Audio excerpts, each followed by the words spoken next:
Chapter 1. Do-yoon's point of view. You were supposed to sign the transfer papers, Do-yoon. You were supposed to trust me.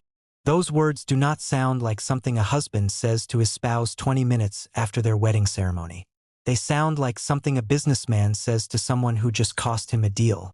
And standing here in this private room, still wearing my wedding veil, I feel the difference between those two things carving itself into my chest like a blade. I look at Sung Hyuk. What are you talking about? You know exactly what I am talking about. He loosens his tie with one slow pull, like we have all the time in the world and none of this is urgent. You withdrew part of your investment from my company this morning. On our wedding day, Do-yoon. Of all the days you could have chosen. Because my financial advisor flagged suspicious transactions running through your company accounts. I keep my voice level. I keep my hands still at my sides even though every instinct in my body is telling me something is deeply wrong with this conversation. I did not pull everything. I protected part of my own money until I could understand what was happening. That is responsible. That is not something you should be angry about. Responsible. He repeats the word like it tastes bad. You sat in that ceremony hall and promised to stand beside me through everything. And the moment something inconvenient appears on a report, you move money without telling me. It is my money, Sung Hyuk. Return it. No. The room goes quiet in a way that has nothing to do with peace. It is the kind of quiet that precedes something. I can feel it pressing against my skin, against the thin fabric of my wedding suit, against the back of my neck where my veil is still pinned in place. Excuse me? His voice drops one full register.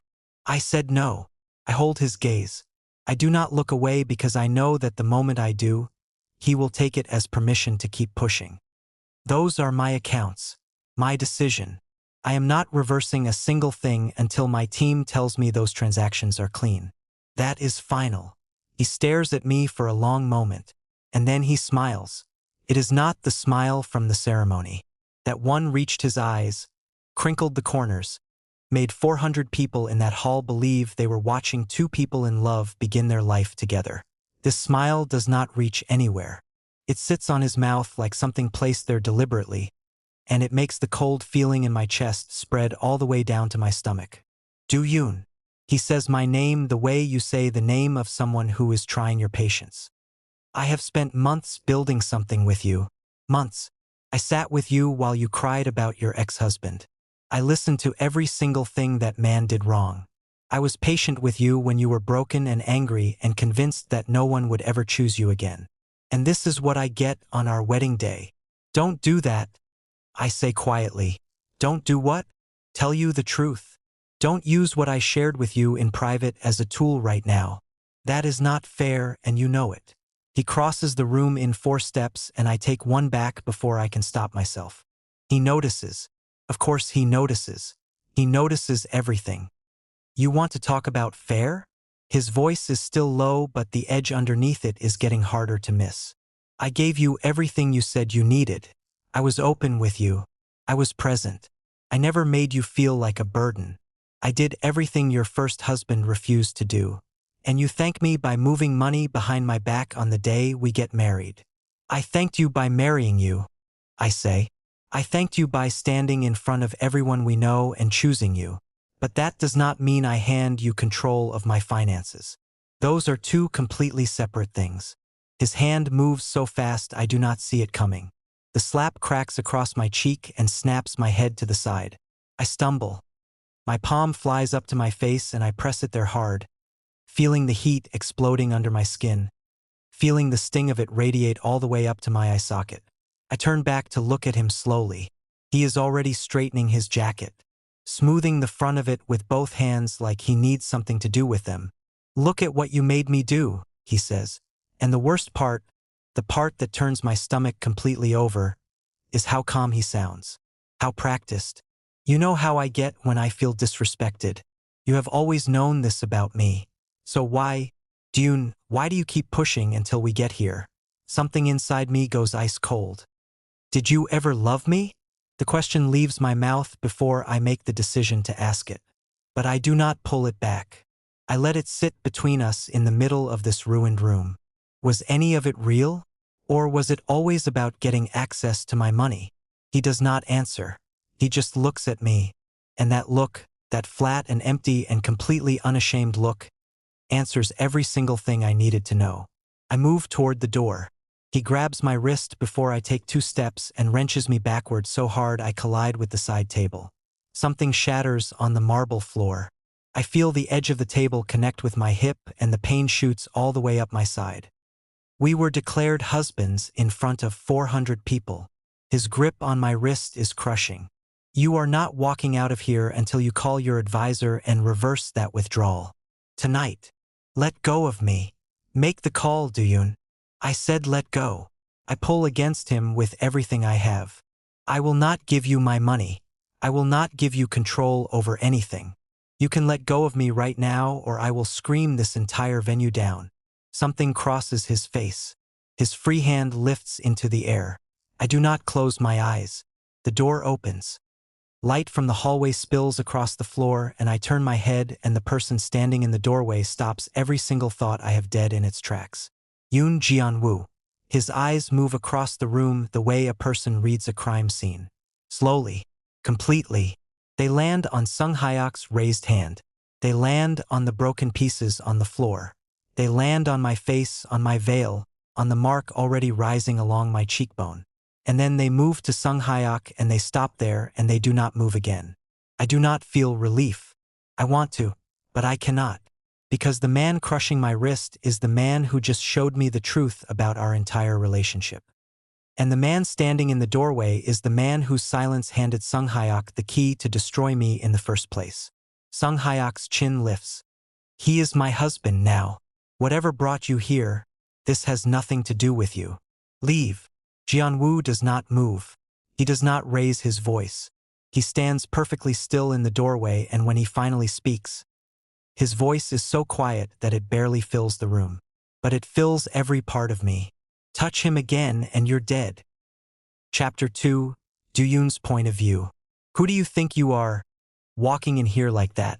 Sung Hyok releases my wrist and turns to face Jian-woo completely. And just like that I stop being the problem and become the audience. Jian-woo does not move from the doorway. His stillness alone takes up more space than Sung Hyok's anger. Step away from him. Now. He is my husband.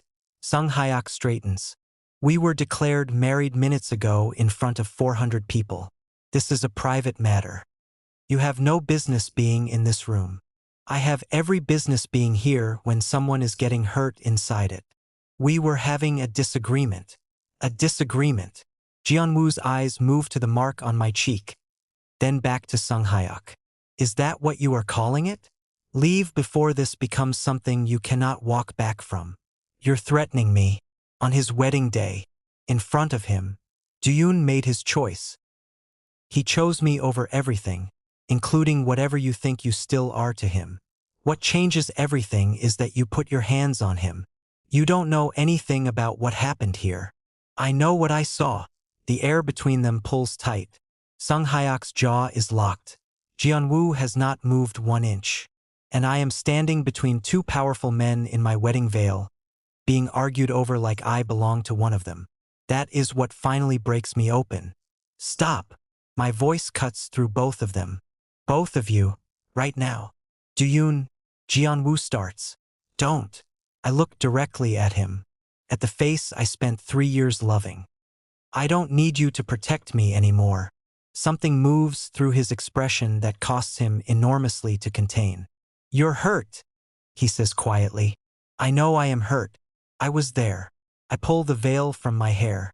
I do not need you making threats on my behalf. I stopped being your responsibility a long time ago. I am walking out alone and neither one of you is following me. Sung Hyok shifts. Jian-woo's eyes snap to him instantly, sharp enough to freeze him completely. I walk out.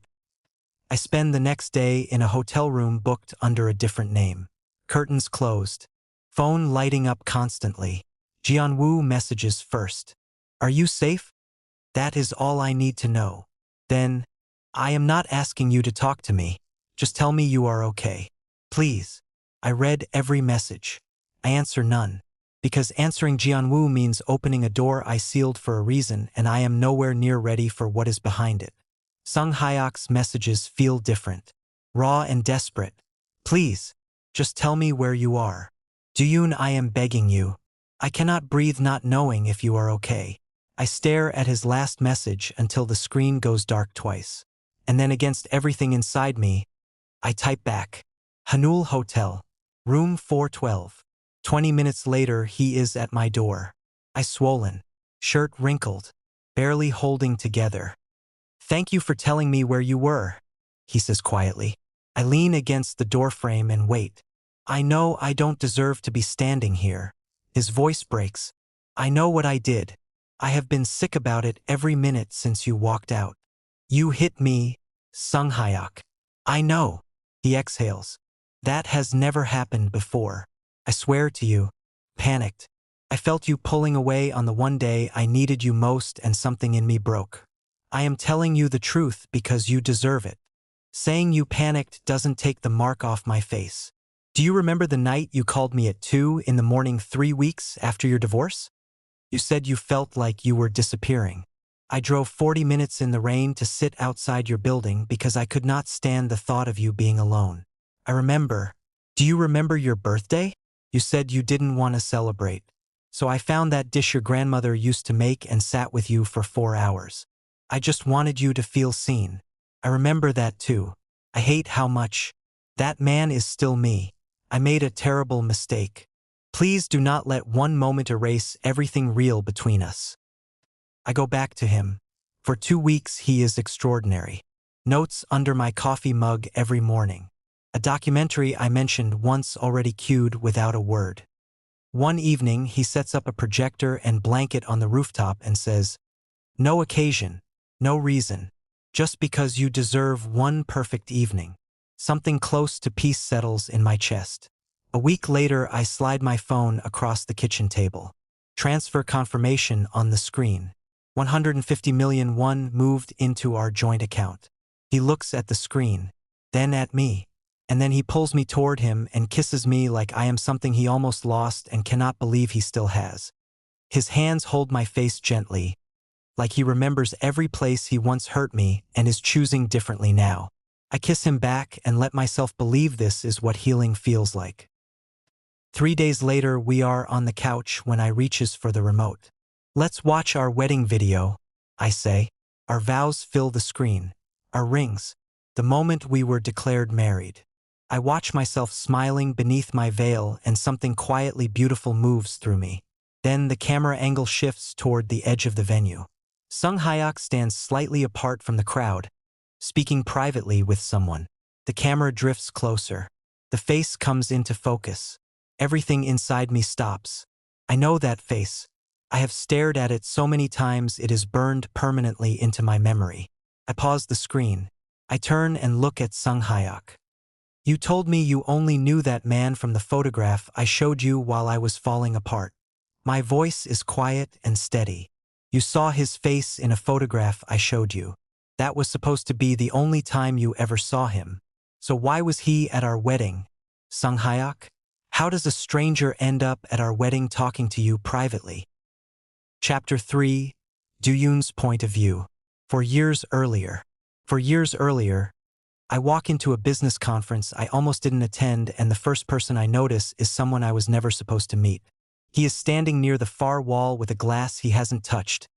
Listening to someone speak while looking like his mind is somewhere else entirely. Dark suit, quiet eyes. The kind of stillness that makes a room arrange itself around him without him asking. I don't mean to stare, but he looks up and catches me doing exactly that. He doesn't look away. Neither do I. His name is Yoon Jianwoo, and when a mutual colleague introduces us 20 minutes later, the first thing he says is, "You were at the panel this morning. You asked the question everyone else was afraid to ask." "You saw me?" I say. "Yes," he says simply. "I saw you." He is not easy to know. That is the first thing I learn about Jianwoo. He does not give himself away in conversation. He does not fill silence with words just to be comfortable. Most people find that cold. I find it honest, because when he does speak, every word means something. Our first dinner is 3 weeks after that conference. You don't talk much?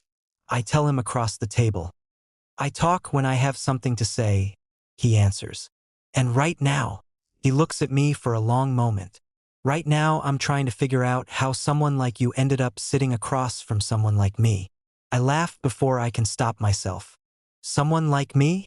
Completely certain of yourself, he says.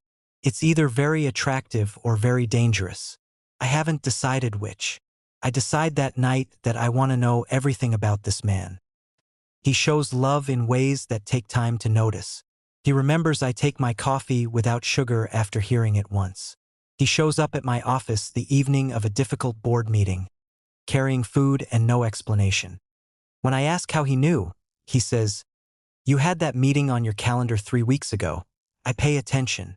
He never tries to make my decisions for me.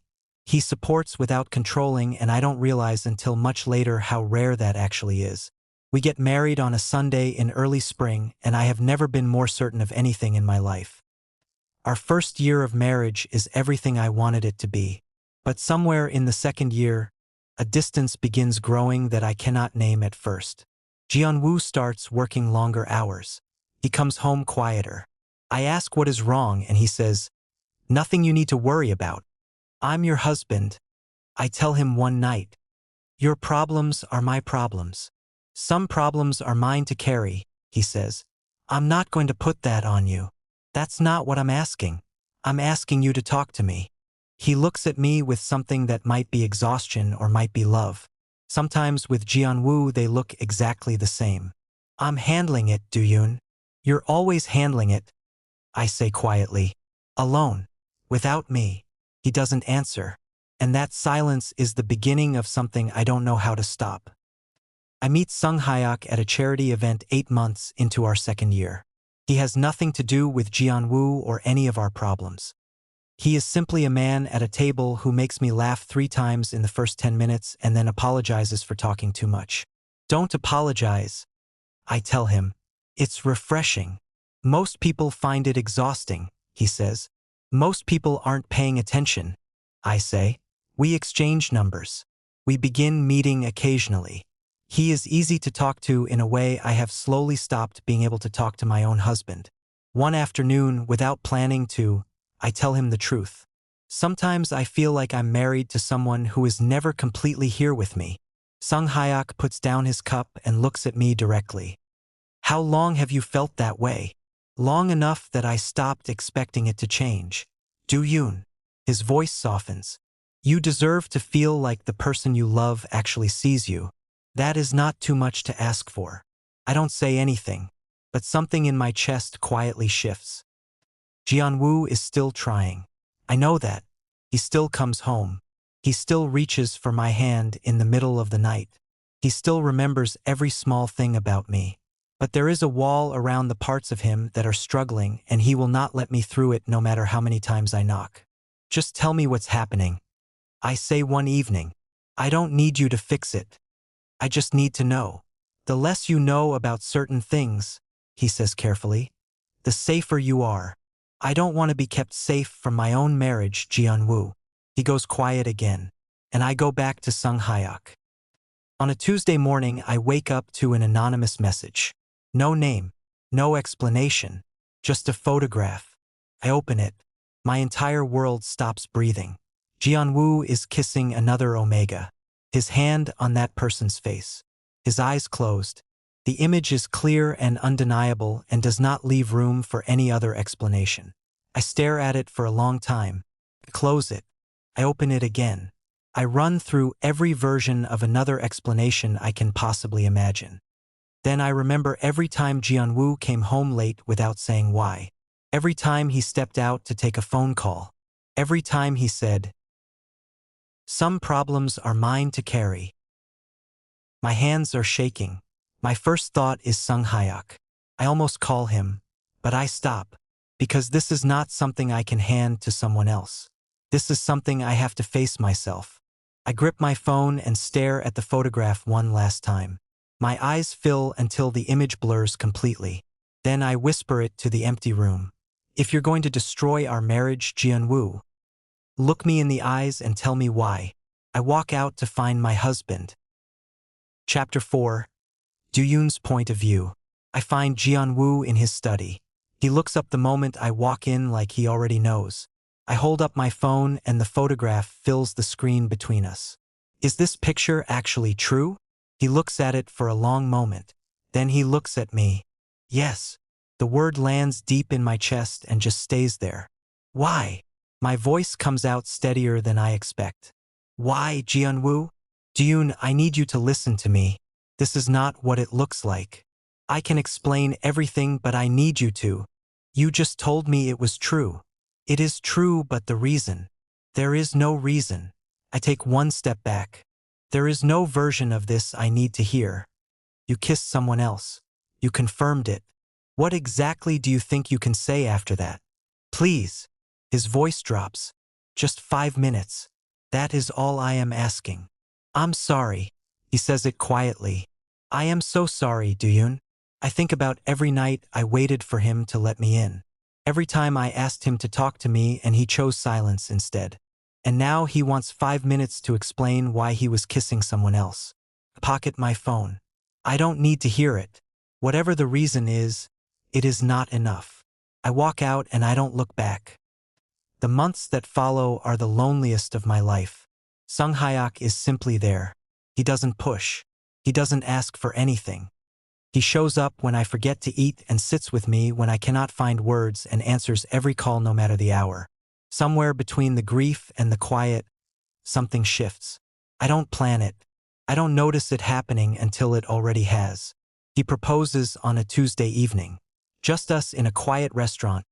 A small box slid across the table, and the words, I don't want to imagine my life without you in it.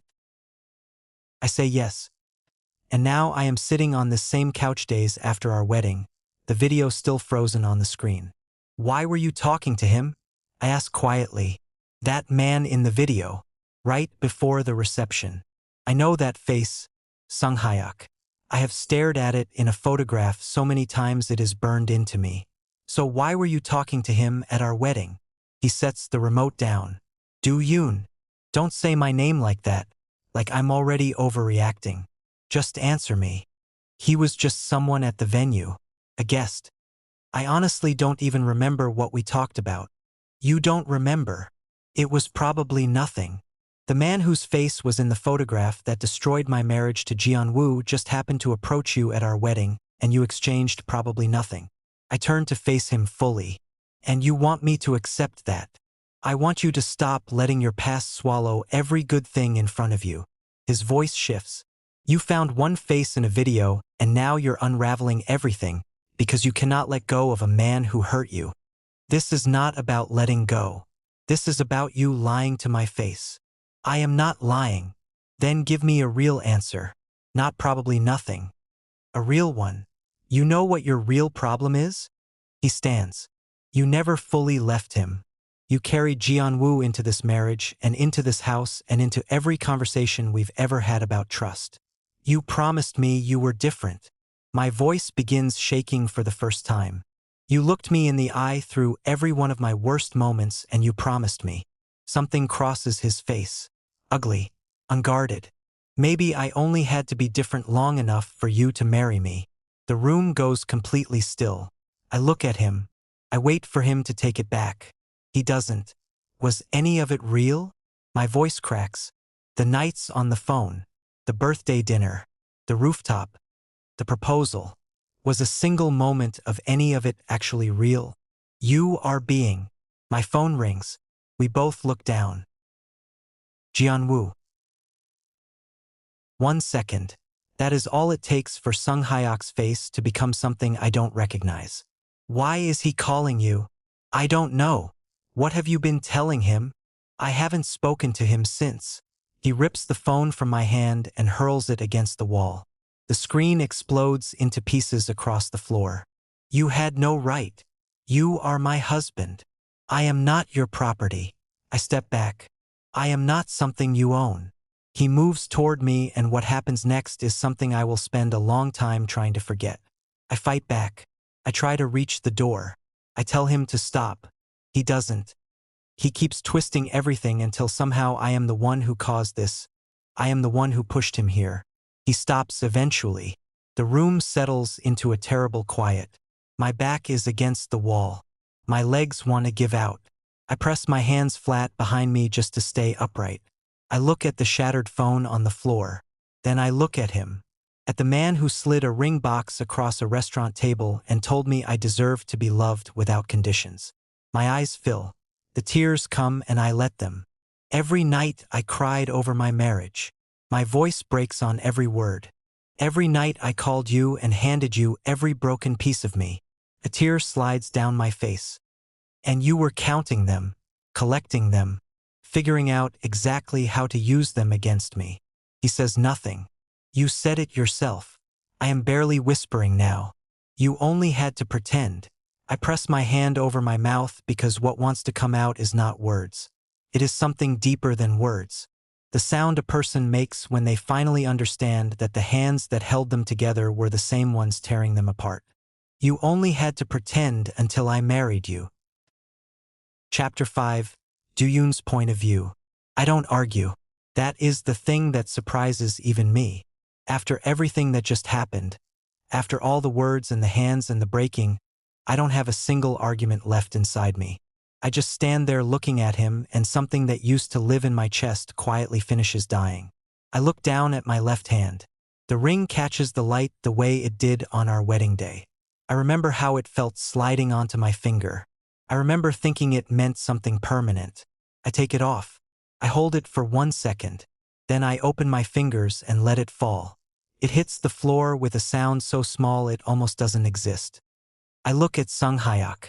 I'm not interested anymore. He stares at the ring on the floor, then at me. Something moves across his face that I have never seen before. The anger drains out of him so fast it is almost frightening, and what replaces it is panic. Do-yoon. He takes 1 step toward me. Do-yoon, listen to me. I didn't mean for it to go this far. I swear to you I didn't mean. Don't. You pushed me. You know you pushed me. But that doesn't matter right now because I am telling you I am sorry and I need you to hear that. I hear you. Then stay. His voice cracks. Please just stay and let us fix this. I will do anything. Tell me what you need and I will do it. I look at him for a long time. I'm tired, I say. He blinks. What? I am tired. I say it again because I need him to actually hear it. I am tired of standing in front of men I chose and trusted and loved and feeling like I have to keep proving that I deserve to be treated like a person. I thought marriage was supposed to feel like safety. I thought I was finally somewhere safe. My voice stays completely even. But I have never felt smaller than I have inside the 2 marriages I gave everything to. That is not fair. I am not him. No. I pick up my bag from the floor. You found ways to hurt me that he never even thought of. His expression hardens. The panic disappears as fast as it came. You're not going anywhere. And there it is. Not a plea anymore. Not an apology. A statement. A wall he is putting between me and the door. Move. I say quietly. We are married, Do-yoon. You do not get to drop a ring on the floor and walk out of this house like none of this happened. Watch me. He grabs my arm. And then the front door shakes on its hinges. 3 heavy blows. Then 3 more. Then a voice on the other side that cuts straight through every wall in this apartment. Sung Hyuk's grip loosens slightly. He looks toward the door. The banging comes again. Harder. Open the door. The voice outside is controlled and quiet, and somehow that makes it more frightening than if it were shouting. Right now. Sung Hyuk's jaw tightens. He releases my arm and crosses the room and pulls the door open. Jeon-woo is standing in the hallway. He doesn't say anything at first. His eyes move past Sung Hyuk and find me immediately. They travel across my face, my arms, the tear tracks still drying on my cheeks. I watch something happen behind his expression. Something locked and contained and very, very dangerous. He steps inside. Did you forget what I told you that day? His voice is low, completely steady. At the wedding. Did you actually forget what I said to you? This is my home. Sung Hyuk positions himself between Jeon-woo and me. You have no right to be here. I told you what would happen if you ever laid your hands on him again. And I told you he is my husband. Whatever happens between us is none of your business. It became my business, Jianwoo says. The moment you touched him, Sung Hyuk swings first. What happens after that is fast and brutal and one-sided in a way that leaves no room for interpretation. Jianwoo doesn't lose control. He doesn't rage. He is precise and cold and completely certain of every move. And within moments Sung Hyuk is on the floor against the wall, breathing hard. His lips split, his pride in pieces around him. I stand there unable to move. Then Jianwoo raises his hand again and something in me finally breaks through the shock. Please. The word comes out of me before I can think. Please stop. Jianwoo stops. Just like that. Immediately. Like my voice is the only thing in this room with any real authority. He straightens. He turns toward me. He looks at my face for a moment without speaking. Like he is checking that I am still here, still whole, still breathing. Then he says it simply. Come with me. I look at him. At this man I divorced. At this man whose silence I believed was betrayal. At this man who drove here and broke down a door because my phone went unanswered. I look at the ring on the floor. I step over it. I walk toward Jianwoo and he falls into step beside me without grabbing my hand, without pulling me forward, without making me feel like I am being taken somewhere. We move toward the door together and I feel something in my chest exhale for the first time in longer than I can remember. Then Sung Hyuk's voice comes from behind us. This isn't over. I stop. Jianwoo turns around slowly. Sung Hyuk is pulling himself upright against the wall. His face a mess. His eyes burning with something beyond anger. You think you can take him from me and just walk away? I will come for both of you. I promise you that. Jianwoo looks at him. The quiet that follows is the most frightening thing I have heard all night. Then Jianwoo steps forward slightly. Then come. A pause. I'll be waiting. Chapter 6. Do-yoon's point of view. His house feels exactly the same. That is the first thing I notice when Jianwoo opens the door and steps aside to let me in. Same furniture. Same smell. Same quality of silence that used to make me feel held and now just makes me feel like a ghost walking through a life I no longer belong to. I sit on the edge of the couch and I don't say anything. Jianwoo disappears for a few minutes and comes back with a first aid kit. He sits across from me, opens it, and without a single word begins cleaning the marks on my face. His hands are careful, deliberate, the same hands I used to reach for in the middle of the night. I look away. You don't have to do this, I say. I know, he answers, and keeps going. He doesn't ask what happened. He doesn't ask why I stayed as long as I did. He doesn't say a single thing about Sung Hyuk. He just works quietly and carefully until every cut is clean and every bruise is covered, and then he puts the kit away and sits back like that was simply something that needed doing. I watch him. How did you know something was wrong? He meets my eyes. I called you. You didn't answer, so I called again. The third time the call connected, but you weren't speaking. I could hear everything. I go still. I think about Sung Hyuk ripping the phone from my hand. The way he hurled it against the wall. It must have hit the floor screen first and accepted the call on impact, which means Jianwoo heard all of it. Every word, every sound. How long were you on the line? I ask quietly. Long enough. I don't ask him to be more specific. I'm not sure I want to know exactly what he heard. How did you know where I lived? After the wedding, I had someone look into Sung Hyuk's registered properties. I wanted to know where you were in case something happened. He says it simply, without apology. I should have told you I was keeping track. I understand if that bothers you. Probably should bother me. But sitting here with clean bandages on my face, I cannot find the energy to be angry about it. I'm leaving once I've recovered. I tell him. He nods. Then get better first. You can leave when you're ready. I look at him, waiting for the condition attached to it. The but, the however, the small print. It doesn't come. The days that follow are strange and quiet and not entirely uncomfortable, which surprises me more than anything else. He doesn't crowd me. He leaves food outside my door when I don't come out and doesn't comment when I eat it. He gives me space without making me feel abandoned in it, which is something I didn't know a person could do until right now. 3 days in, my phone situation becomes impossible to ignore.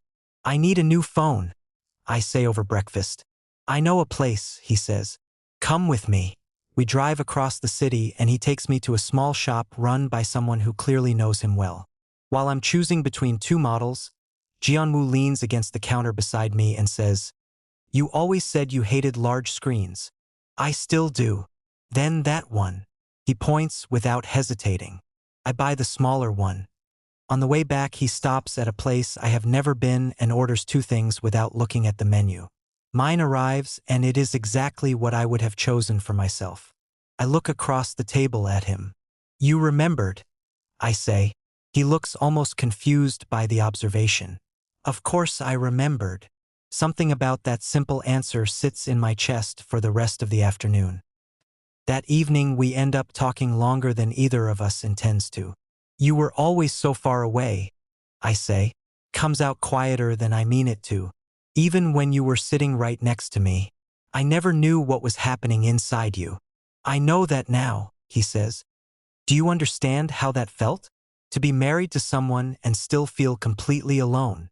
"Yes." He doesn't look away. "And I am sorry. I convinced myself that the less you knew about certain things, the safer you would be. I thought silence was a form of protection." "You weren't protecting me, Jianwoo." My voice tightens. "You were shutting me out." There is a real difference between those 2 things and you never seem to see it. "I know." He says it without defending himself, without explaining it away. Just 2 words sitting there taking the full weight of what I put on them. The room is quiet for a moment. Then he says, "You never actually asked me what happened that night." I look at him. "I asked you if the photograph was real." "You did," he says. "But that's not the same thing. You asked if the picture was real. You never asked me why I was there." I open my mouth. Then I close it. Because he is right. I asked him to confirm the image. He confirmed it. And then I left before he could say another word.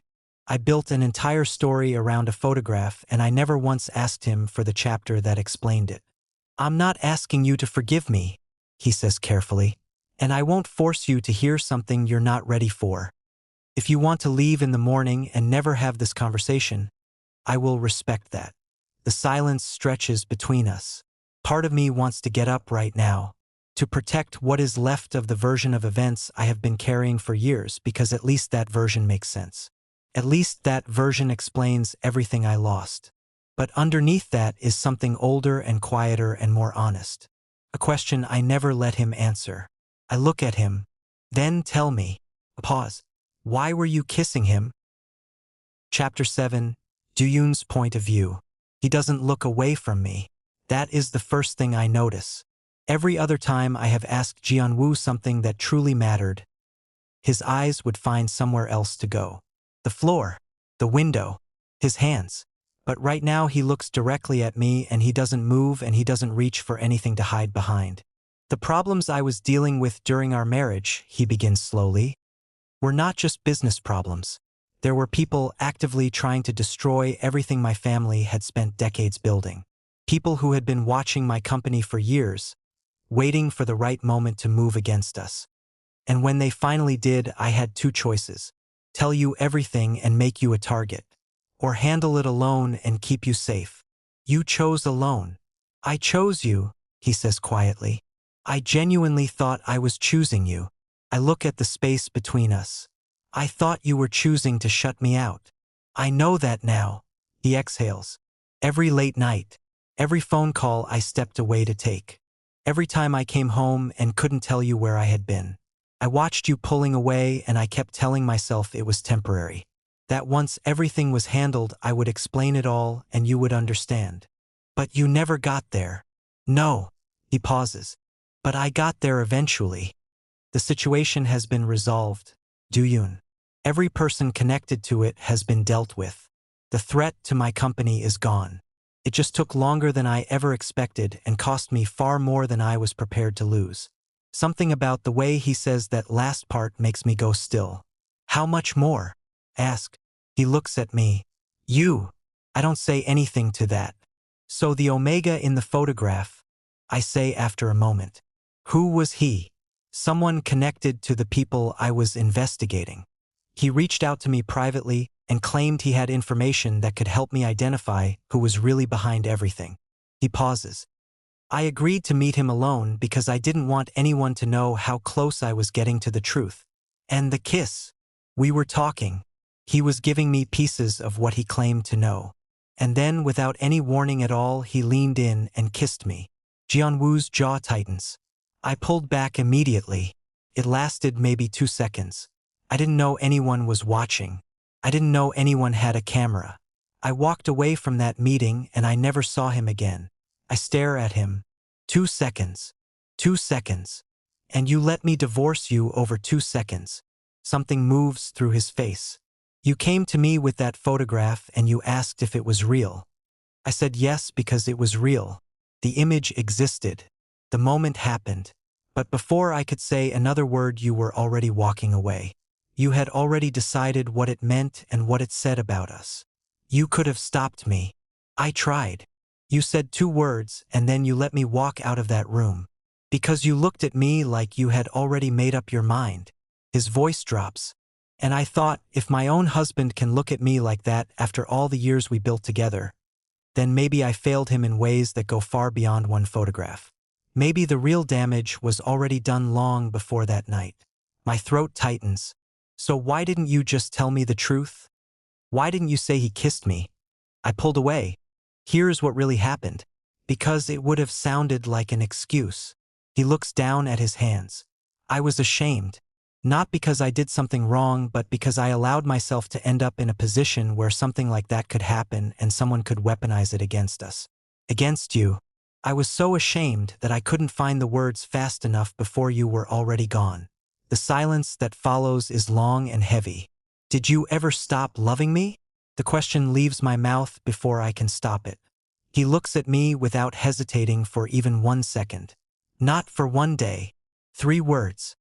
And something inside me that has been locked away and sealed shut for years cracks straight down the middle. I press my hand over my mouth. I am not going to cry. I refuse to. But my eyes fill anyway because I spent so long believing he had simply stopped caring. I built an entire new life on top of that belief. I handed every broken piece of myself to someone else because I was so certain Jianwu no longer wanted me. And he is sitting here telling me he never stopped. Then why didn't you come after me? My voice barely holds itself together. After the divorce. After everything.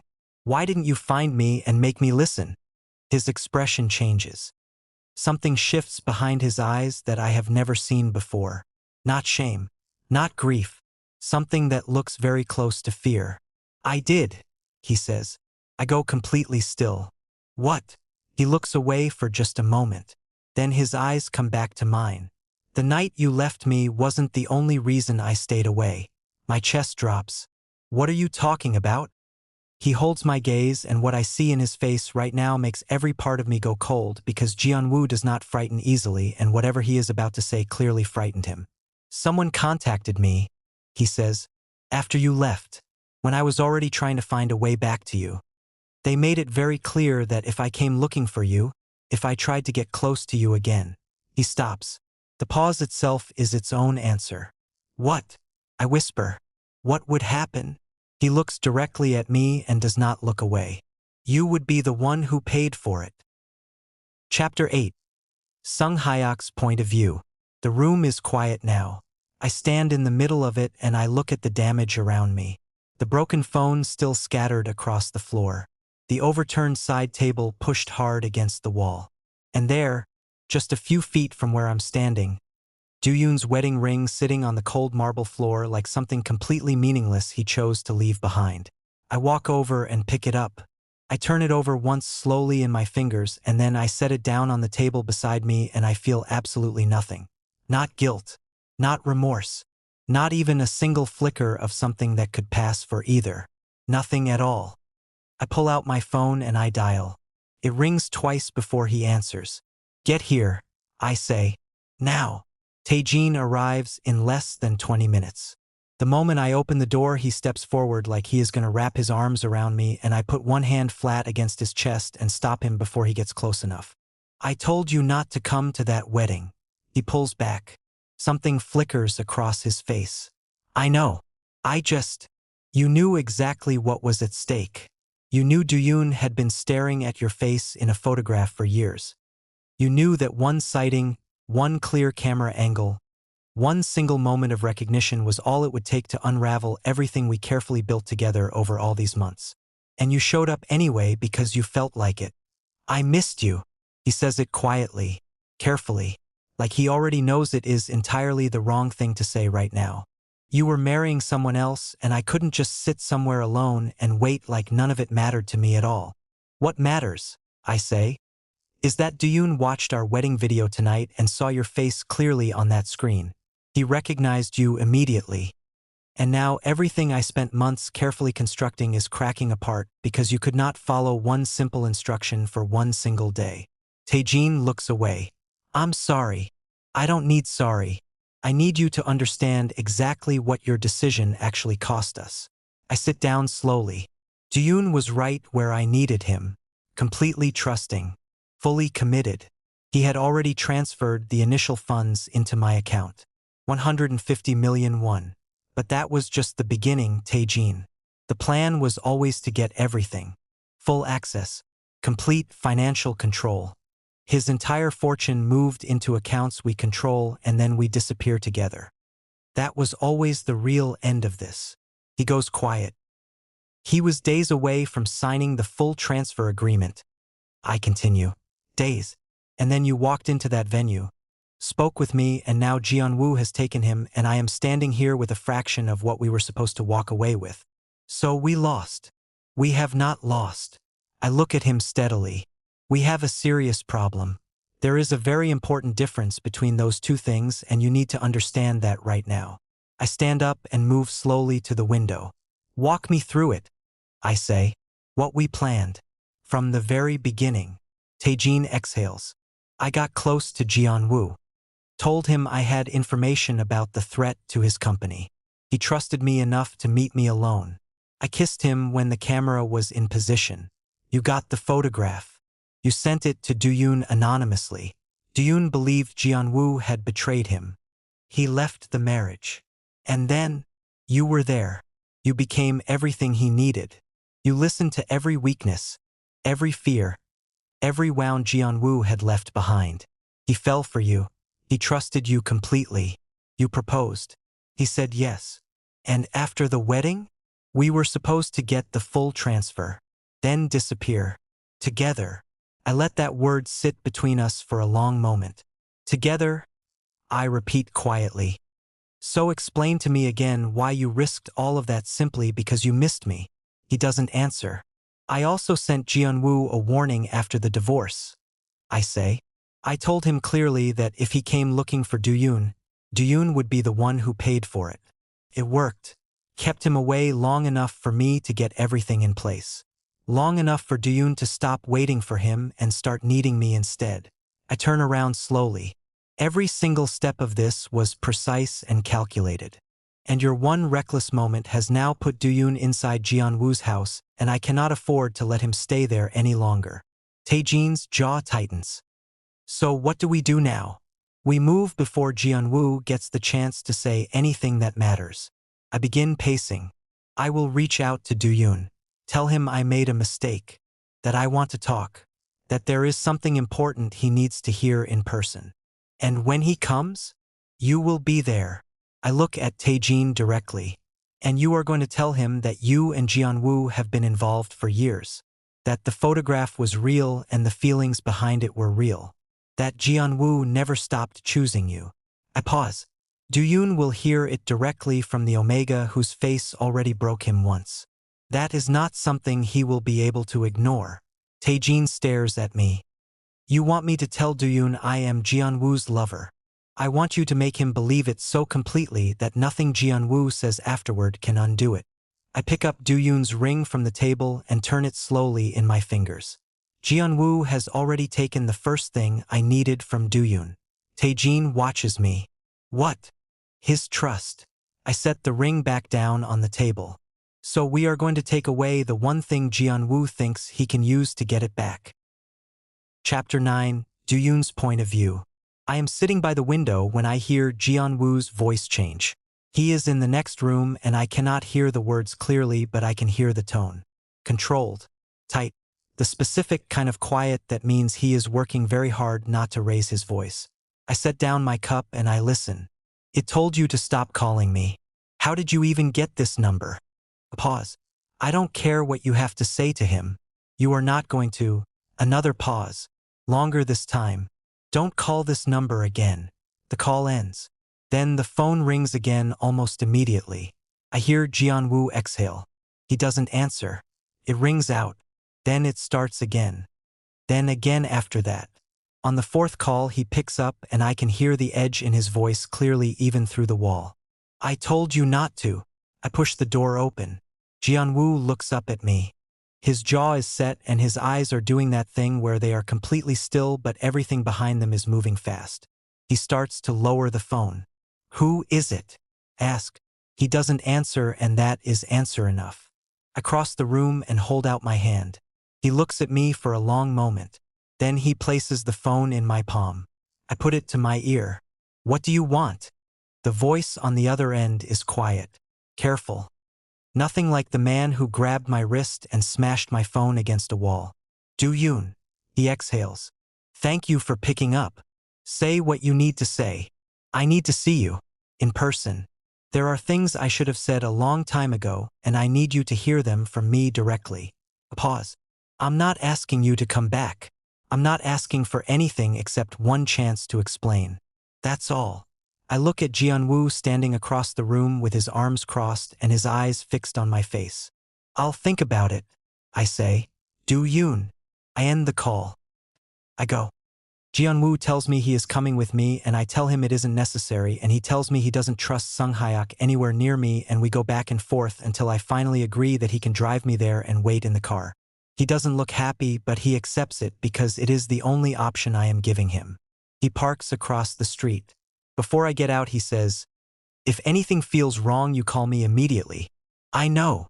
Do-yoon. I look at him. I mean it, he says quietly. I know you do, I say, and I get out of the car.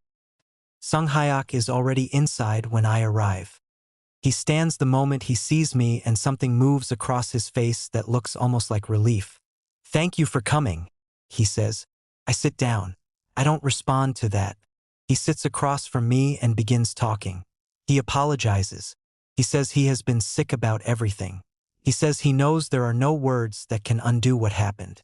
He sounds exactly the way he sounded in the hotel room doorway the night I told him where I was staying. Broken, remorseful, completely convincing. Then almost casually he says, are you doing okay? You and Jianwoo are things. We're not talking about Jianwoo, I say. Something shifts in his expression. Just barely.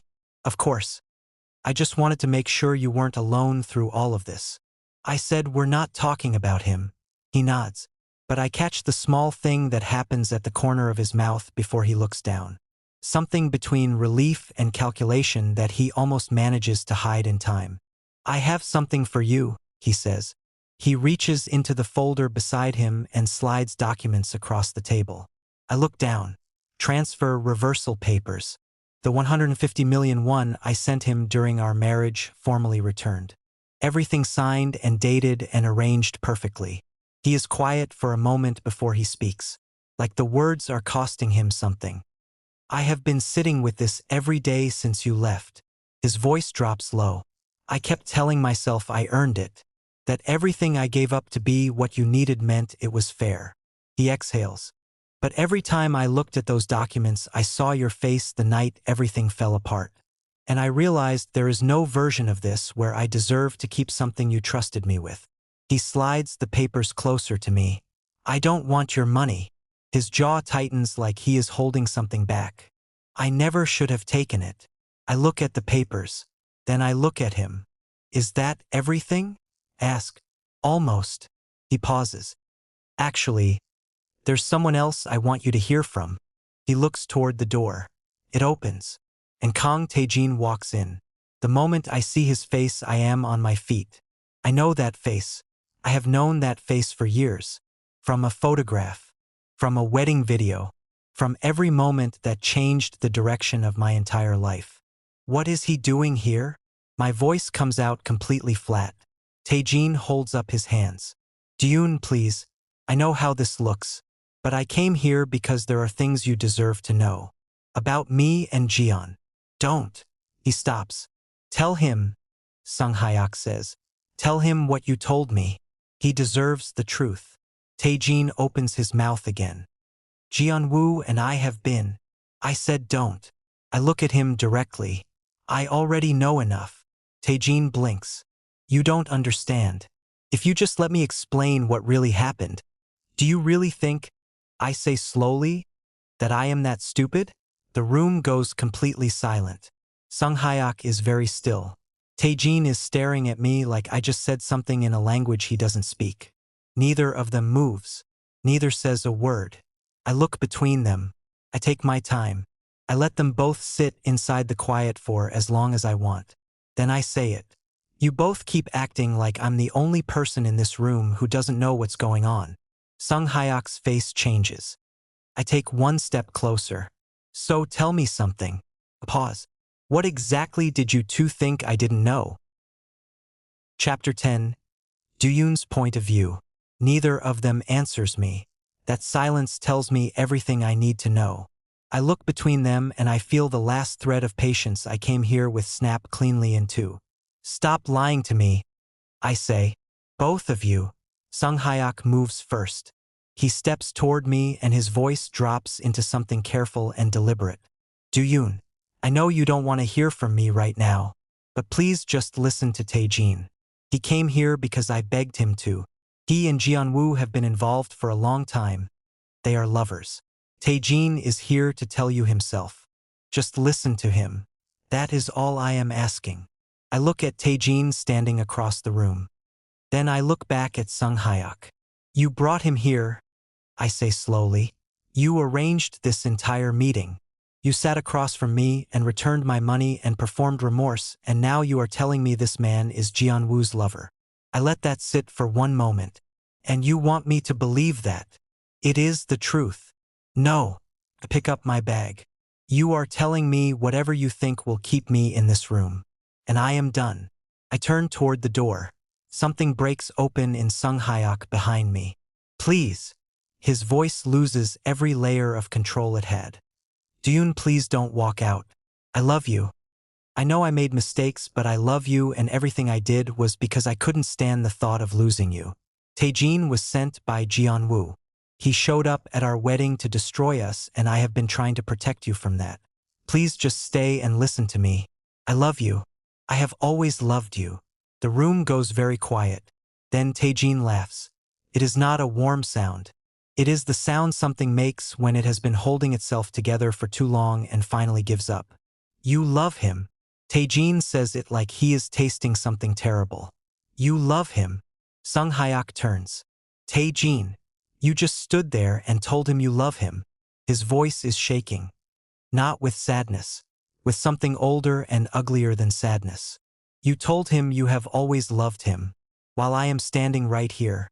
After everything I did for you. After everything I allowed to happen because you told me it was the only way for us to be together. This is not the time. You used me. The words come out stripped of everything except the truth underneath them. You told me we were partners. You told me once we had the money we would leave together. And now you are standing in front of him telling him you love him and throwing me aside like I am something you can just hand over. Taejin, stop. We sent that photograph. He looks directly at me and his eyes are wet and furious and completely past the point of caring what comes out next. Both of us planned it together. I set up the moment with Jian-woo. I kissed him while Sung Hyuk had someone positioned to photograph it. And then Sung Hyuk sent it to you anonymously so you would leave your marriage and fall into his hands. His voice cracks. We destroyed your marriage on purpose. And I let it happen because he told me he loved me. The room goes completely silent.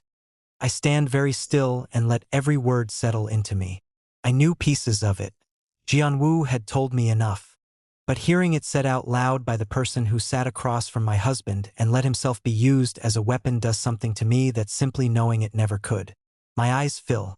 I breathe through it. Then I turn toward the door. You are not leaving with those documents. Sung Hyok's hand closes around my arm. I pull back hard. Let go of me. Those papers don't leave this room until we settle this. There is nothing left to settle. I wrench free. Let go of my arm right now. He steps directly in front of me. His face has no performance left in it. What is underneath is something cold and cornered and very dangerous. Give me the documents, Do-yoon. No. He moves toward me. The door opens.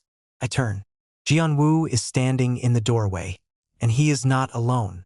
2 officers step in behind him and the entire room changes. Sung Hyok's mask slides back into place instantly. This is a private matter, he says, his voice smooth and reasonable. A family disagreement between my husband and myself. Whatever you have been told, I can assure you this does not require. Ryu Sung Hyok. 1 officer steps forward. You are being detained in connection with financial fraud, coercion, and criminal conspiracy. Everything in Sung Hyok's face collapses at once. He turns to Tae-jin and what comes out of him is pure venom. This is your fault. Every single thing falling apart right now is because you could not follow instructions for one day. I had everything and you destroyed it. You were going to leave me anyway, Tae-jin says quietly. Weren't you? Sung Hyok doesn't answer. Tae-jin nods slowly, like that silence confirmed something he already knew. They are both taken out still arguing. Sung Hyok's voice rising sharply before the door swings shut behind them. Then it is just Jianwu and me. He crosses the room and stands in front of me and doesn't say anything at first. He just looks at my face the way he always has, like he is making sure I am still here. I am. Years pass the way real things do, quietly, without ceremony. Jianwu tells me things now. When something is wrong, he says so. When he is afraid, he admits it. Took practice. Some mornings were still harder than others. But he never once made me feel like a stranger in my own life again. One evening I find him at the kitchen table and he looks up and asks, "How was your day?" And I sit down and I tell him everything. And he listens. That was all I ever needed. Someone who stays in the room. Someone who trusts me enough with the truth. We lost years getting here, but we got here. And this time neither of us is going anywhere.